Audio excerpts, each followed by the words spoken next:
कैसे गुजारते ये भी जानेंगे। शाजिया साहिबा की तरफ आते हैं। शाजिया साहिबा बताइएगा, क्योंकि जो एक तो आपके ऊपर डबल ट्रिपल जिम्मेदारियां गवर्नमेंट के अंदर, फिर घर की जिम्मेदारियां, आपने एक अच्छी माँ, अच्छी बीवी, अच्छी बहू भी बन के दिखाना है, फिर आपने एक गवर्नमेंट में होने के नाते आपने फिर अपना एक ओहदा भी मेंटेन रखना होता है कि भाई लोगों के साथ मिलना जुलना, गैदरिंग। ऑब्वियसली ईद कैसे गुजरती है? को फैमिली को टाइम दे पाती है कि ईद के रोज़ भी जो है ऑफिशियल मीटिंग या ऑफिशियल लोगों की आमदरफ्त का सिलसिला जारी रहता है? मैं भी सबसे पहले तो फैमिली की जो बात की जाती है तो फैमिली के साथ ताल्लुकात अच्छे नहीं रहते अब, क्योंकि फैमिली निगलेक्ट होती है। सारा दिन हमारा ज़ाहिर है घर से बाहर काम होता है, एक्टिविटीज़ होती हैं, इवेंट्स होते हैं, फिर ऑफिस होता है, फिर सेशंस होते हैं। Mean family totally neglect. और जब घर जाते हैं तो इतने बड़े बड़े मुंह ऑफ के बैठे होते हैं और हर एक के गिले और हर एक की जो स्टोरीज हैं वो कोई हमें मुंह नहीं लगा रहा होता घर में। तो मीन कहने का कि फैमिली टोटली निगलेक्ट होती है। लेकिन ईद का त्यौहार ऐसा त्यौहार है जिसमें कोशिश होती है कि फैमिली को फुल टाइम दिया जाए, फैमिली के साथ टाइम स्पेंड किया जाए। तो फर्स्ट प्रायोरिटी तो हर इंसान की फैमिली ही होती है, बच्चे होते हैं। लेकिन देखिए जब पॉलिटिशियन होता है तो उसकी अपनी पर्सनल लाइफ नहीं होती है, वो अवामी हो जाता है। और हम लोग जब ईद का त्यौहार होता है तो बहुत सारे ऐसे लोग हैं जो इंतजार कर रहे होते हैं कि ईद वाले दिन हमें ये लीडरशिप इजीली मिल सकेगी, इनसे मुलाकात हो सकेगी। तो फिर उनके लिए दरवाजे खोल दिए जाते हैं, फिर वो सारा दिन उनका आना जाना लगा रहता है। फिर वो एक खुशी का एहसास भी होता है, लोग इतनी मोहब्बत, इतना खुलूस, इतनी अपनाइयत देते हैं। तो फिर साथ ऑन एंड ऑफ दोनों मिक्स एंड मैच चल रहा होता है, फैमिली प्लस हमारे जो हल्का बाप के लोग हैं वो, तो अच्छा भी लगता है। लेकिन family is the first priority.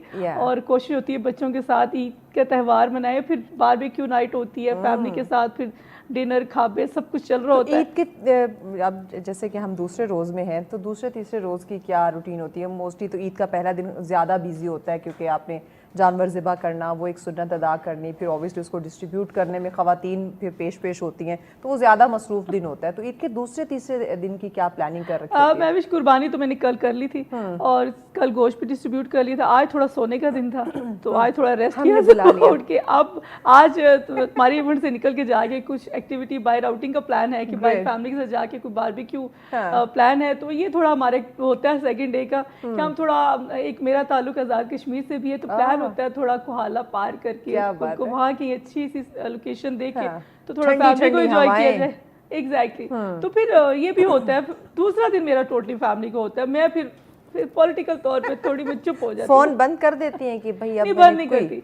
सियासतदान फोन बंद नहीं कर सकते क्योंकि देखिए कोई इमरजेंसी हो सकती है। फिर हमारा ऐसा क्राइटेरिया होता है, किसी के साथ कोई हॉस्पिटल है, कोई रोड पे है, तो हर चीज़ को देखना पड़ता है। फिर सारा दिन अगर गाड़ी में बैठी है तो हमारा फोन चल रहा होता है, हम लोगों के काम कर रहे होते हैं, तो फैमिली भी चल रही होती है लेकिन लोग काम भी साथ पहले होता है। भाई देख ले, सुन ले आप लोग कितनी हेक्टिक रूटीन होती है कि ईद के दिन भी काम जो है वो साथ जारी रहता है। ईद वाले दिन हस्बैंड या चाह रहे होते हैं कि कोई बीवी गाड़ी में बैठी है या साथ बैठी है तो साथ हस्बैंड को टाइम मिलेगा, लेकिन हस्बैंड का मुंह भी इतना बड़ा फूला होता है कि तुम घर में बैठ के भी मेरे लिए तुम्हारे पास राजी कैसे करती हैं? बस बड़ा मुश्किल है। क्यों आप मेरे जख्मों पे नमक छिड़क रहे हैं? नहीं, हम मरहम लगाने की कोशिश करते हैं, वो हो सकता है हमको आपको मशवरा दे दें।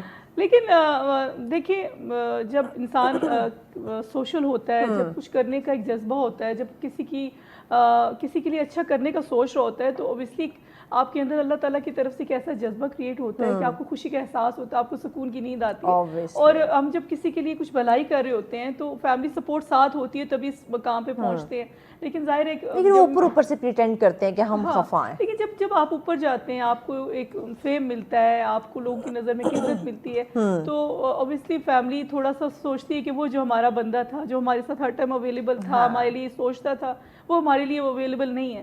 तो थोड़ा सा ये भी हमें भी फील होता है। लेकिन इट्स नेचुरल। एग्जैक्टली। सबके साथ होता है। मेरे ख्याल में कोई भी प्रोफेशन है, जब आप ऊपर जाते हैं, जब आप अवेल करते हैं जिंदगी कोई मिशन।